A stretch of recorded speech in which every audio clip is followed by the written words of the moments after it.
మాజీ ఎమ్మెల్యే రాజయ్య మరోసారి కడియం శ్రీహరిపై ఫైర్ అయ్యారు. మాజీ సీఎం కేసీఆర్ కి నమ్మక ద్రోహం చేసిన కడియంను ఓటుతో చీల్చి చెండాలంటూ పిలుపునిచ్చారు. నిజమైన ఉద్యమకారులు తెలంగాణ ద్రోహులకు బుద్ధి చెప్పే సమయం వచ్చిందన్నారు. బీఆర్ఎస్ వరంగల్ పశ్చిమ నియోజకవర్గ సమావేశంలో పాల్గొన్న ఆయన కడియం శ్రీహరిపై తనదైన స్టైల్లో విమర్శలు గుప్పించారు. స్టేజ్ పైనే తాటికొండ రాజయ్య డాన్స్ చేస్తూ కార్యకర్తల్లో జోష్ నింపారు.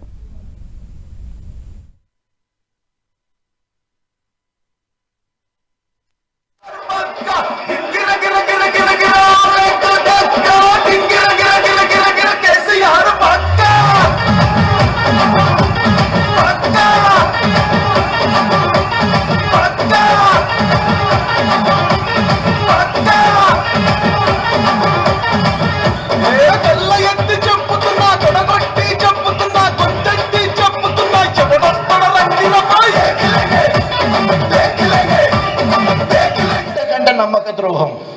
అందుకనే ఇక్కడ ఉన్న టిఆర్ఎస్ శ్రేణులు కార్యోముఖులు కావాలి, రేషన్ పెరగాలి, పౌరుషం రావాలి, ఒక చీల్చి చెండాలనంత కోపం రావాలి, చీల్చి చెండాలి, ఓటుతో చీల్చి చెండాలనంత కోపం నిజమైన ఉద్యమకారులైతే, నిజమైన పౌరుషమే మీకు ఉండేది ఉండే. నిజంగా ఇంకో మాట, మీరు మొగలే అయితే, మీరు మహిళలే అయితే మీ శక్తిని మీరు చూపించాల్సిన సమయం ఆసన్నమైంది.